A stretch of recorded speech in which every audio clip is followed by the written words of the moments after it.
To make real food, you need a great recipe, passed down from generation to generation. Welcome to Real Food, Real Kitchens, the show that goes into real kitchens of everyday people to tell the story of a dish and the families and cultures that bring it to life. Hi, my name is John Locascio. This is my mother Angela, and today we are making a real recipe for spaghetti with meatballs and sausage. You can get this recipe and many more by visiting realfoodrealkitchens.com.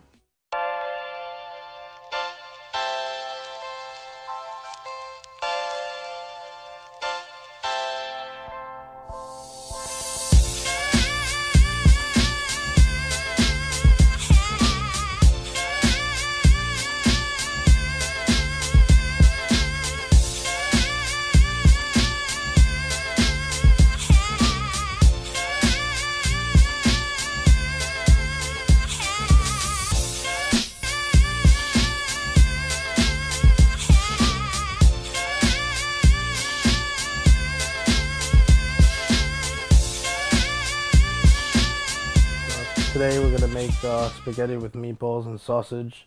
It is my grandfather's dish.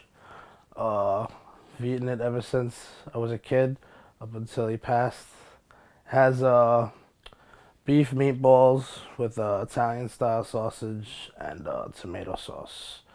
I remember being a little kid and we would come to the house on Skillman Avenue, and I think it was Skillman Avenue. Was Skillman Avenue where Nona lived? Yeah, 51st Skillman and 51st Street, yeah. And I mean, there's a little bell in my grandfather's house. I can't mimic the noise, but it had a distinctive noise that me and my sister would ring it like crazy until they opened the door. And then we'd keep our finger there just for the hell of it. But as soon as you walk in, first thing you smelled was that sauce. Garlic, herbs, spices, it was beautiful. And as soon as you walk in there, there'd be a nice setup of appetizers. There was always appetizers. There was two things that if we walked in the house and it wasn't there, me and my sister would be very upset. It was turkey salad and it was these little hot dogs. That was always the start. It was light, some turkey, celery, mayonnaise, little herbs and spice, and that was it. We always ate light because we knew we were going to eat heavy later. So first we're going to start with the sauce. We're going to cut up some onions, some garlic, add some herbs and some spices to the bottom. First things first. Extra virgin olive oil. Coat the bottom of the pan. Once the bottom is completely full, that's it. That's all she goes. A little more. That's it. I'm very fond of this knife, by the way. This was my Uncle ZMO's knife. It was passed down to me. He was an executive chef for a restaurant called Sardi's in the city. I never met him, but I heard good things. So I am going to start with the onions. I'm going to cut off parts that I don't need. Use this as garbage. I'm going to start chopping these.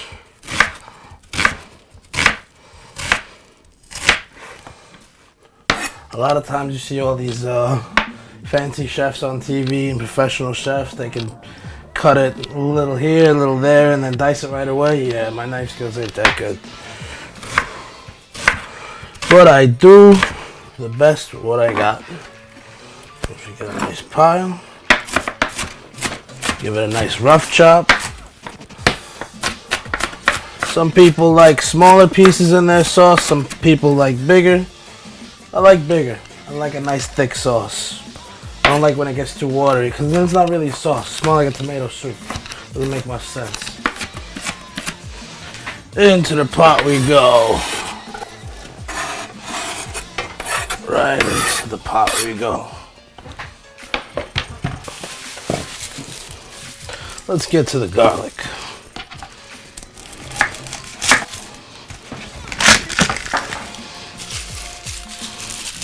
Gotta crush it.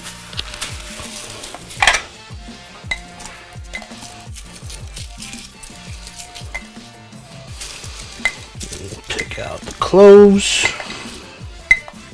I'm probably gonna use about maybe 1 whole bulb of garlic, just because I like it extra garlic. Maybe a little more than that, because these are small cloves. And I do love my garlic. I remember I was watching TV one day. I was watching a cooking show. I don't remember if it was a Rachel Ray show or a Martha Stewart show. She said, you put your garlic cloves in a bowl, and you do that, you cover it with another bowl, and you shake it, the skin comes right off. And it works. She's a genius. Oh, we got some. We got some. We got this one. We got this one. And we got this one. I love cooking. I love cooking in general. I love everything about it. But Italian is definitely my best. I grew up in an Italian household. And my first jobs were in pizzerias. Now, you know what? I'll just chop it all.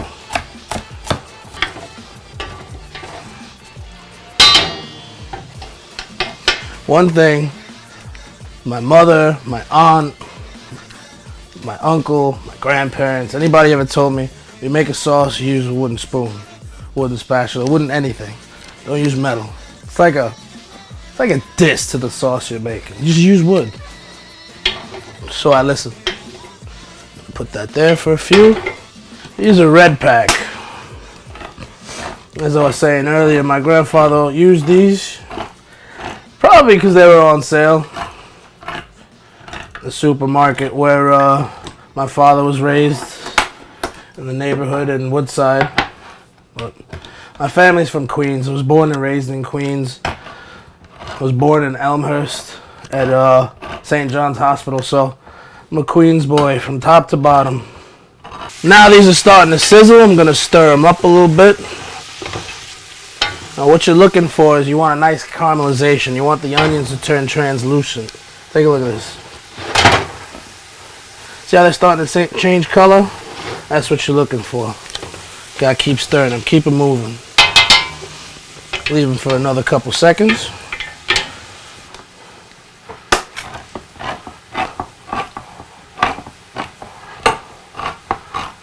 There you go. My exercise for the day is done. We're going to give these another move. Work these a little bit more. I can really smell the garlic, the onion. It's delicious. Now that the onions and garlic are really sizzling now. The oil's really bubbly. Start to add your ingredients, your herbs, your spices. Some oregano. Get a little parsley.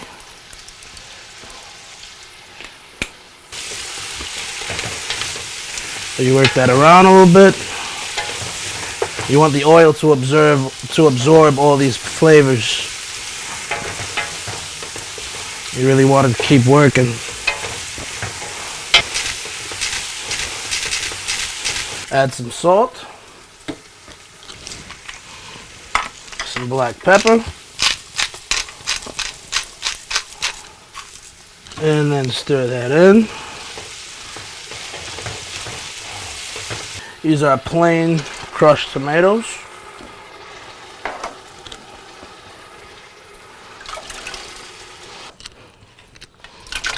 There you go.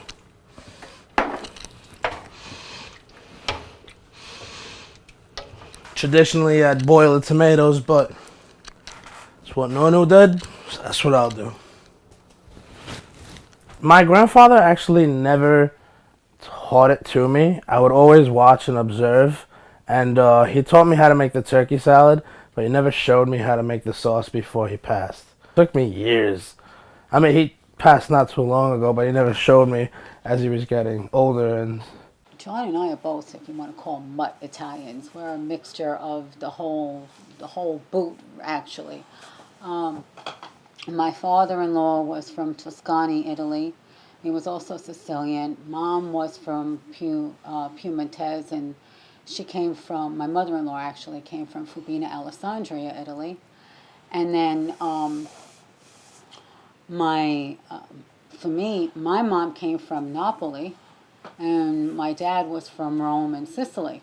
I mean, both my parents were born here. John's, my mother-in-law and father-in-law, my father-in-law was born here, my mother-in-law was born in Italy. So I had the pleasure of, growing up in a Neapolitan kitchen and learning how to cook my sauce the Neapolitan way and making it my mom's way.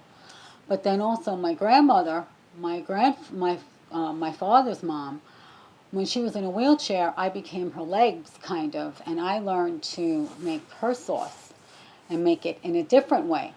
My mother-in-law and I, actually, my mother-in-law, my father-in-law, and I, the Roman sauce was very much like the Tuscany sauce and the sauce made in Fubina, Alessandria.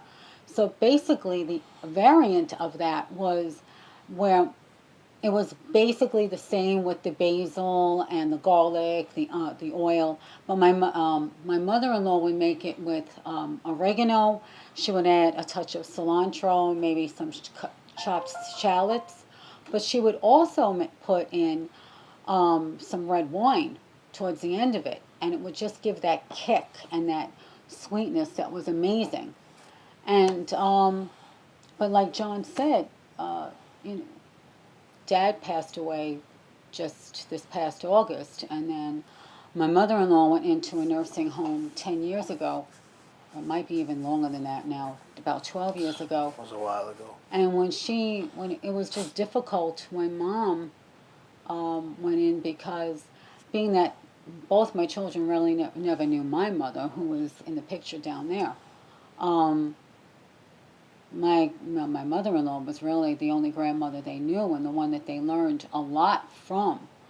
I mean, both my mother and father-in-law, as myself, we were very formal people in the kitchen. We liked homey kitchens, but when it came to the holidays, it was a traditional spread on the table, and it's a lot of the Italian traditions that were brought forth from one generation to the other. I'm gonna make the meatballs.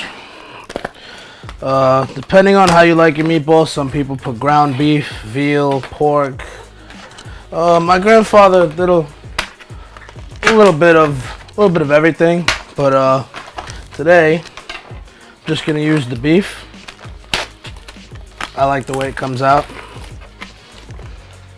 So we're gonna add 2 pounds of ground beef in a bowl and add a little bit of milk. After the milk, I'm gonna add 2 large eggs.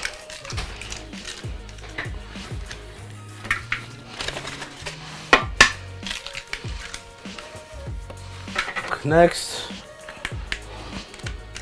some oregano. I don't go too heavy on the oregano. I never did. Never was a big fan of oregano. I like it, but I like it in small doses. Parsley. A little bit of minced garlic. You could use fresh garlic, you could use minced garlic, you could use garlic powder. Normally I'll use the fresh, but I like to change things up every now and then, so I'll use the minced. I like the dry too because it helps with the binding of the meat. Now we got our onions. And now some black pepper. A little bit of salt. And it's time to get dirty. Pull up the sleeves a little bit. Mix everything until it's nice and incorporated. Get all in there. Gotta get your hands dirty every once in a while, Panko breadcrumb. Nice taste. Adds a good binding agent. I love it. Also does good for the texture too of the meat. when you make the meatballs. I realize I'm not the skinniest guy in the world. Sometimes it pays to have the belly though, because you know the bowl ain't gonna fall over.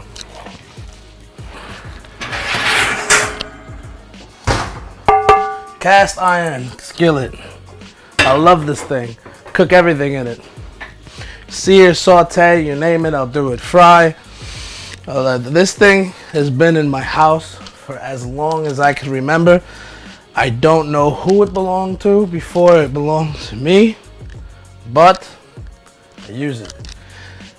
Cast iron is very good. It also, the minerals goes into the food from the iron. Is it an urban legend? I don't know, but I like to think it's true. So, into the pot. Just drizzle the bottom, some olive oil. Grab yourself some meat. Start to boil it up. I want to say this is about 2.5 ounces, maybe 3. A lot of people like to make the pan hot and then put the meatballs in. I don't, because they don't cook evenly if you do it that way, unless you boil them out first. And that's just working trouble. So, I'll put them in the pan early, and then turn on the heat. And I'll cook them low and slow.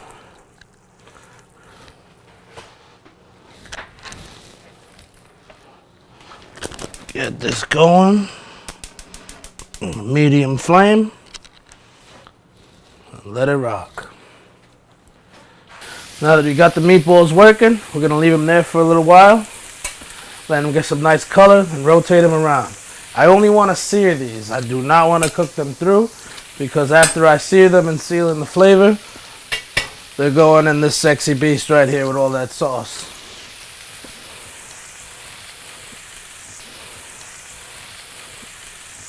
These are working good, working hard, getting some good color. I like this.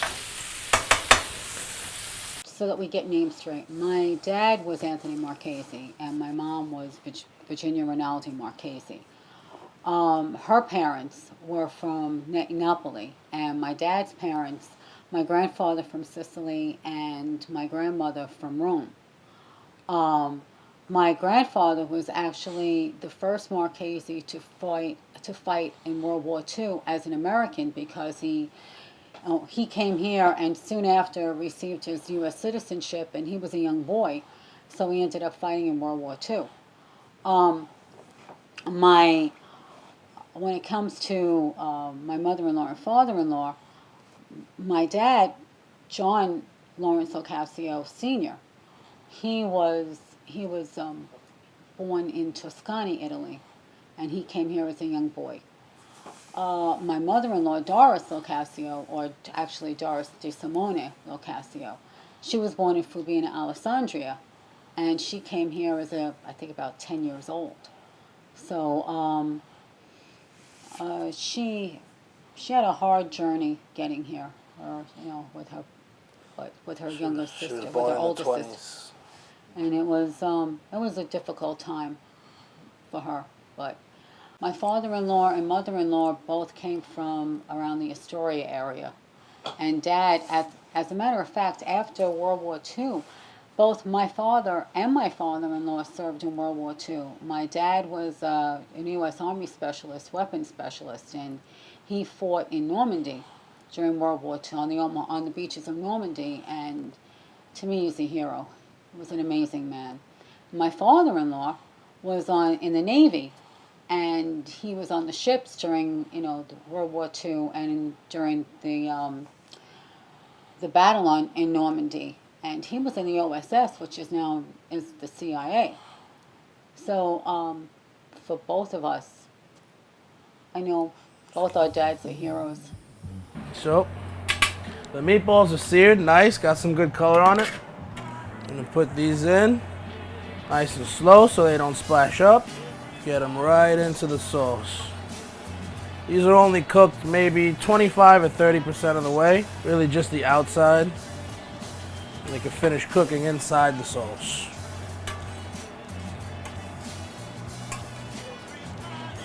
And then it's on to the sausage. I'm not gonna add anything or take anything out of this pan. Why? Because there's still the grease from the meat and the fat from the meat and the oil. And I'm gonna deglaze that pan with this sausage. Oh, we're gonna open this up. Get these in. On this side, get these in. Put this to the side. Separate these nice. I've been in this house since '94. It's been a hell of a time. Good times and bad. My house, when I was a kid, we used to have, my house is the hangout house. My room is half the size of this kitchen. Had 15 of us in there. All my closest friends. Everybody. I remember when kids from other neighborhoods would come in, and all the neighborhood kids would get together to play sports to get the kids from the other neighborhoods out. There's one park, 68. It's called Evergreen, but it's nicknamed 68 because the school PS 68. That was the only time we all got along. Every kid from all the neighboring blocks, it's hey, somebody's trying to take our field. And that's it. Band together, play some softball. I want to say 80% of the time, no exaggeration, we'd win. That was fun. Being a kid, as much as I had my hardships through everything, it was also fun. We're gonna give this another stir. These are coming around nicely. Now we're gonna put the sausage in with the meatballs and the sauce, and we're gonna let that cook. I did the same for the sausage as I did with the meatballs. They're only seared, they're not cooked through.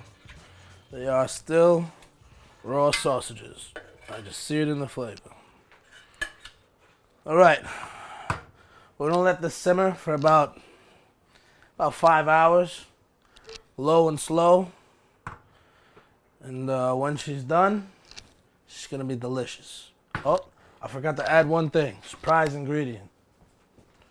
My grandmother, no matter where she went, she drank wine everywhere. So I, in her honor, always put about a cup in here. I put it in now while she reduces.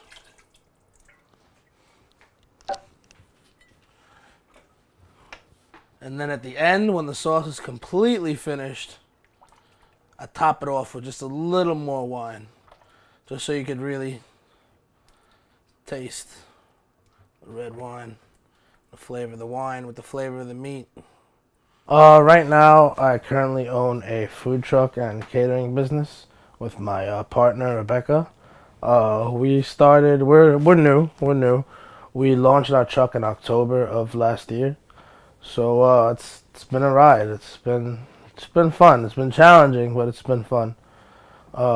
We just yesterday actually was the biggest food truck event we had of the year. There was a bunch of trucks, a lot of people. It was a good time. It was hectic work, but it was a good time. I'm very proud of the team we've put together.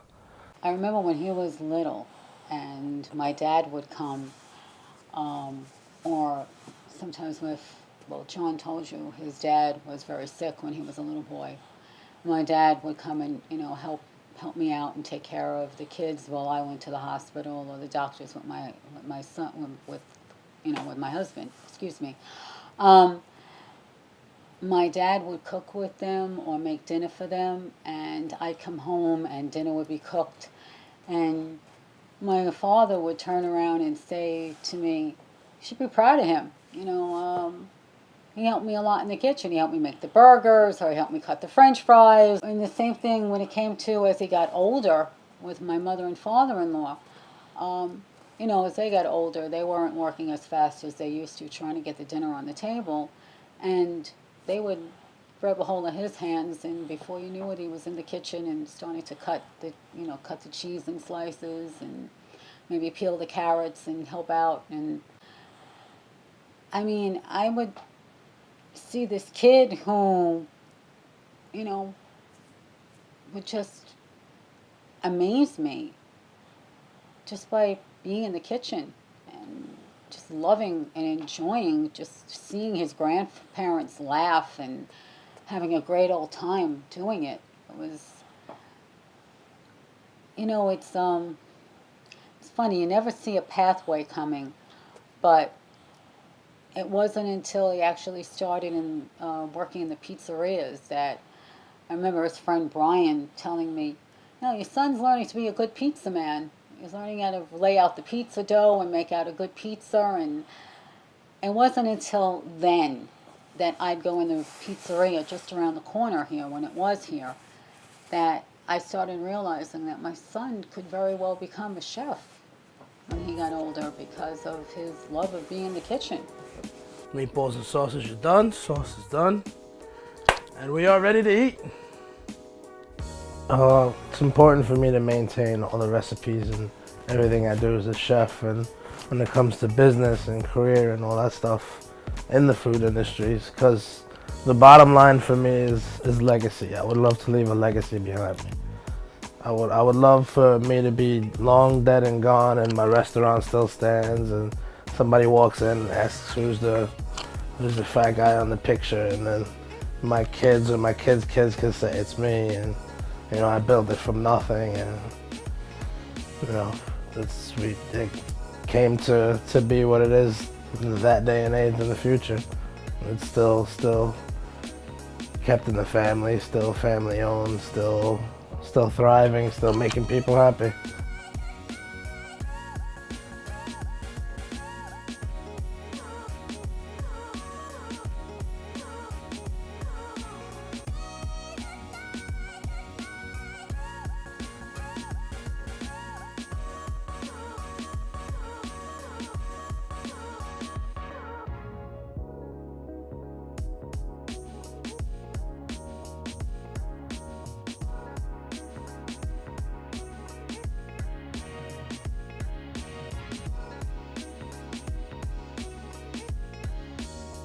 Am I gonna put the meatballs and sausage? Then you have a bowl for that.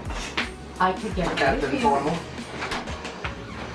Yes, I am Captain Formal. No, I am Lady Excalibur Formal. Me too. Yes. You're a sweetheart. I love you, Mom. You better love me. I'm your mother. You better love me. I'm his mother.